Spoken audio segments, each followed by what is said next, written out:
A muchas personas les dicen que lloran demasiado, que son débiles o demasiado sensibles. Pero, ¿y si no fuera un defecto, sino una señal de algo mucho más profundo? ¿Por qué algunas personas se emocionan con facilidad mientras otras parecen inmunes? ¿Por qué el mismo comentario puede no afectar a nadie excepto a ti? Y la pregunta más importante, ¿y si esta sensibilidad tuviera una explicación psicológica y biológica que casi nadie conoce? Quédate porque entender esto puede cambiar por completo la forma en que te ves a ti mismo. Desde pequeños muchos aprenden una lección equivocada. Si lloras con facilidad, algo está mal contigo. La sociedad suele asociar las lágrimas con fragilidad, falta de control o inmadurez emocional. Pero esta interpretación es profundamente errónea. Las personas que lloran con facilidad no son más débiles, tampoco son menos estables. En realidad suelen ser mal diagnosticadas. Durante años, la psicología popular ha confundido la sensibilidad con un problema. Se la ha etiquetado como ansiedad excesiva, baja tolerancia al estrés o incluso inmadurez emocional. Sin embargo, la ciencia moderna muestra otra realidad muy distinta. Existen personas cuyo sistema nervioso procesa la información emocional de forma más intensa y profunda. No reaccionan de más, simplemente perciben más. Estas personas notan matices que otros pasan por alto, cambios sutiles en el tono de voz, pequeñas tensiones en una conversación, emociones no expresadas directamente, pero presentes en el ambiente. Cuando todo eso se acumula, el cuerpo responde de la forma más humana posible, liberando emoción. Llorar, en estos casos, no es una pérdida de control, es una forma de regulación emocional, una válvula natural que permite al sistema nervioso liberar la sobrecarga. El verdadero error ocurre cuando se intenta corregir esta sensibilidad, cuando se le dice a alguien que debe endurecerse, ignorar lo que siente o volverse indiferente. Eso no fortalece, solo desconecta. La psicología contemporánea utiliza un término para describir a muchas de estas personas, personas altamente sensibles. No se trata de un trastorno ni de una patología. Es un rasgo neurológico presente en una minoría de la población. Comprender esto cambia por completo la perspectiva. El problema nunca fue sentir demasiado. El problema fue vivir en un entorno que no entendía cómo funciona tu mente. Y para entenderlo de verdad, primero hay que mirar al cerebro. Durante mucho tiempo se pensó que las personas que lloran con facilidad simplemente no controlan sus emociones.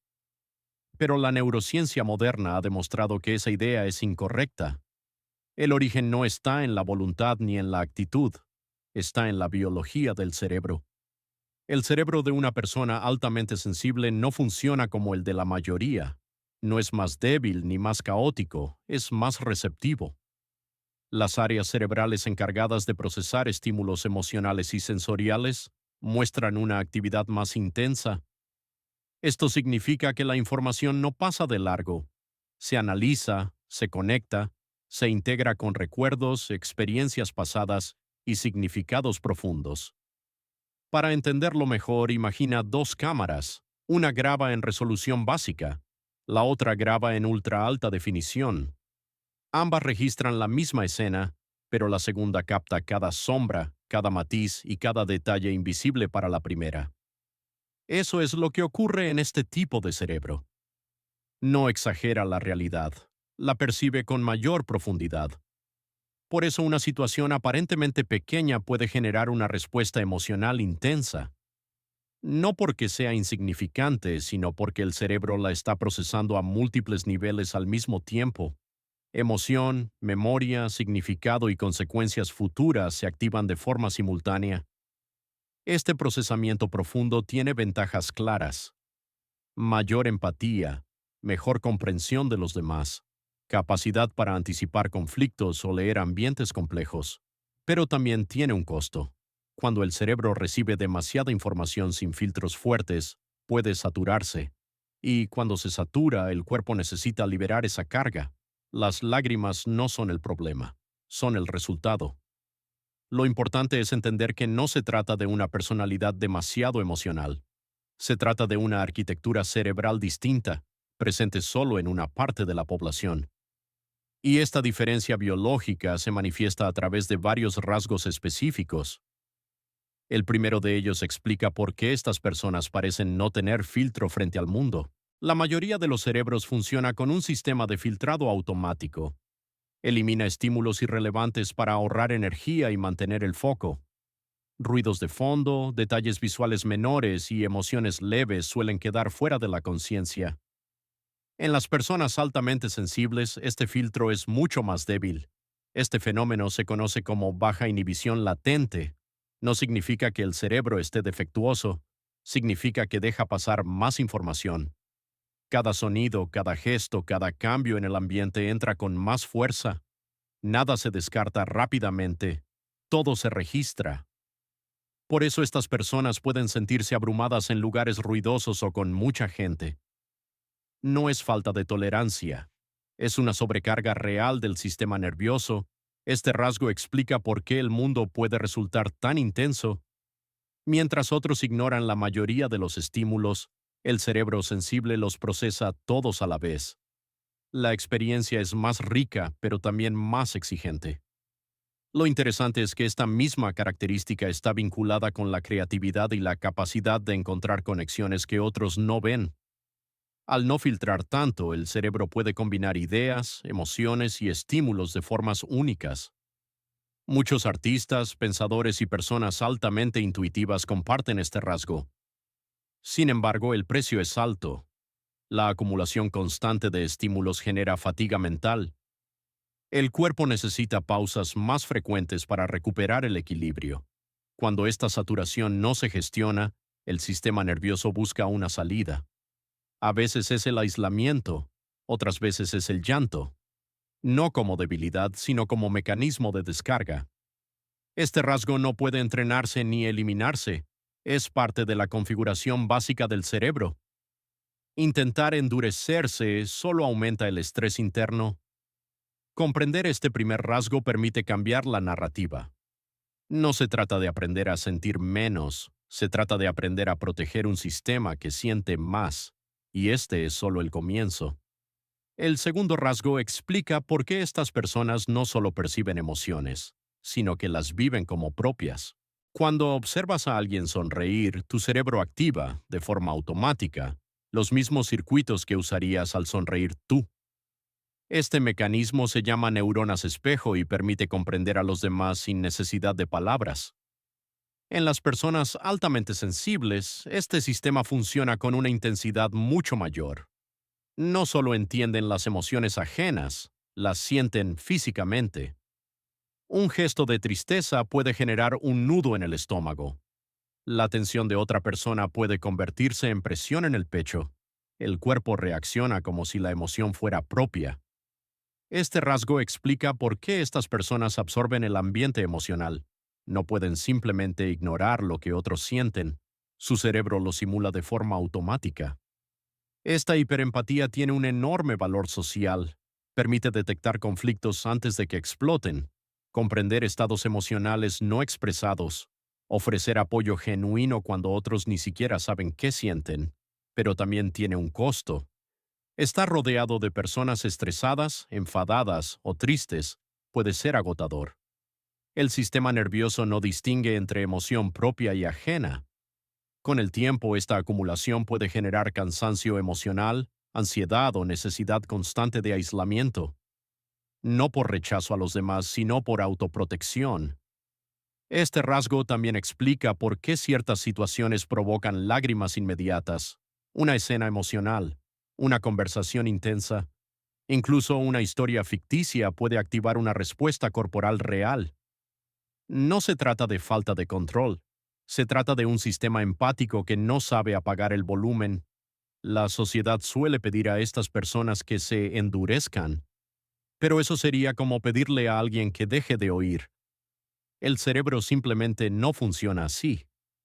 Comprender este segundo rasgo permite reinterpretar la sensibilidad.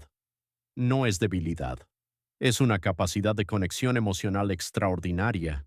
Y aún queda un tercer rasgo, quizá el más incomprendido. Uno que explica por qué estas personas parecen pensar demasiado antes de actuar. A menudo se les dice que piensan demasiado. que analizan cada detalle, que tardan en tomar decisiones simples. Pero esta lentitud aparente no es indecisión, es profundidad de procesamiento. El cerebro de una persona altamente sensible no se queda en la superficie de la información, no responde de forma impulsiva. Antes de actuar, evalúa consecuencias, significados y posibles escenarios. Cuando reciben un comentario, no solo escuchan las palabras, también consideran la intención, el contexto, la historia previa y el impacto emocional futuro. Todo se activa al mismo tiempo. Este tipo de procesamiento requiere más tiempo y más energía, pero permite una comprensión más completa de la realidad. Por eso estas personas suelen anticipar problemas antes de que ocurran, detectan incoherencias, perciben riesgos que otros ignoran, no porque sean pesimistas, sino porque su mente explora múltiples capas de información. El problema aparece cuando este rasgo se juzga con estándares diseñados para cerebros más rápidos pero menos profundos. En un mundo que premia la respuesta inmediata, la reflexión profunda parece una desventaja. Sin embargo, desde un punto de vista evolutivo, este rasgo cumplía una función crucial. Mientras unos actuaban, otros evaluaban. Mientras unos avanzaban, otros advertían. La profundidad de procesamiento también explica por qué estas personas pueden sentirse mentalmente agotadas después de interacciones sociales o decisiones complejas. No es el evento en sí lo que cansa, es todo lo que el cerebro hace con él después. Las lágrimas, en este contexto, pueden aparecer cuando el sistema se sobrecarga, no como debilidad emocional, sino como consecuencia de una mente que trabaja intensamente. Comprender este rasgo cambia la narrativa. No se trata de ser lento, se trata de ser minucioso. Y cuando se combinan estos tres rasgos, un cerebro sin filtro, neuronas espejo hiperactivas y procesamiento profundo, surge una pregunta inevitable. Si todo esto fuera un error, ¿por qué la evolución lo habría conservado? Si la alta sensibilidad fuera un defecto, habría desaparecido hace miles de años. La evolución no conserva rasgos inútiles, solo mantiene aquello que cumple una función. En las sociedades humanas primitivas, no todos podían cumplir el mismo rol. Algunos eran rápidos y reactivos, otros observaban, analizaban y advertían. Las personas altamente sensibles pertenecían a este segundo grupo. Su capacidad para percibir cambios mínimos en el entorno era crucial. Un sonido extraño en la noche, una tensión inusual en el grupo, una señal temprana de peligro que otros ignoraban. Mientras unos actuaban, otros anticipaban. Mientras unos atacaban, otros evaluaban riesgos. Este equilibrio aumentaba las probabilidades de supervivencia del grupo. La sensibilidad también fortalecía los vínculos sociales. Detectar emociones no expresadas permitía resolver conflictos antes de que escalaran. Cuidar a los miembros vulnerables del grupo. Mantener la cohesión interna. En ese contexto, la sensibilidad no era una carga, era una ventaja estratégica. El problema surgió con el mundo moderno, las ciudades ruidosas, la estimulación constante, la presión por rendir sin pausa. El entorno actual está diseñado para cerebros resistentes a la sobrecarga sensorial, no para quienes procesan todo con mayor profundidad. Por eso muchas personas sensibles se sienten fuera de lugar, no porque estén mal adaptadas, sino porque el entorno dejó de ser compatible con su diseño neurológico.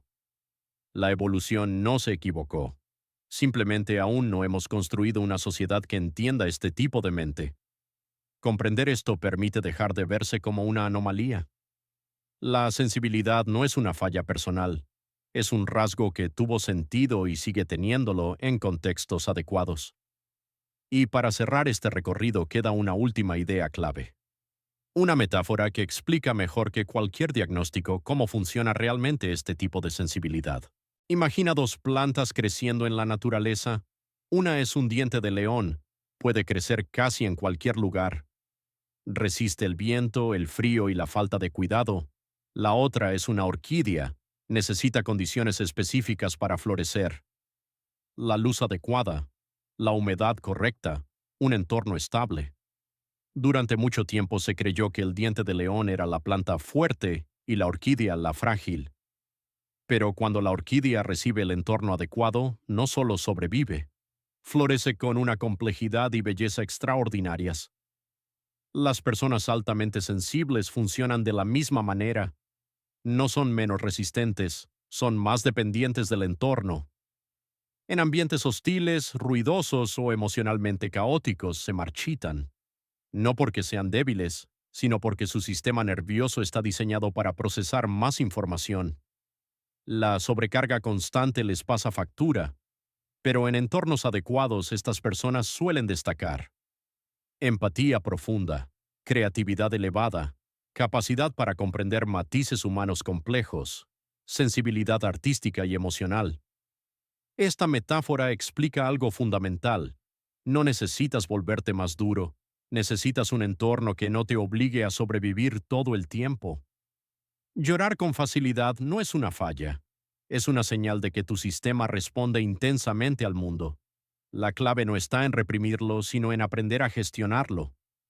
Comprender tu sensibilidad te permite tomar decisiones más conscientes, elegir mejor tus espacios, regular tus estímulos, proteger tu energía emocional. Cuando dejas de luchar contra tu naturaleza, algo cambia. La sensibilidad deja de ser una carga y se convierte en una herramienta.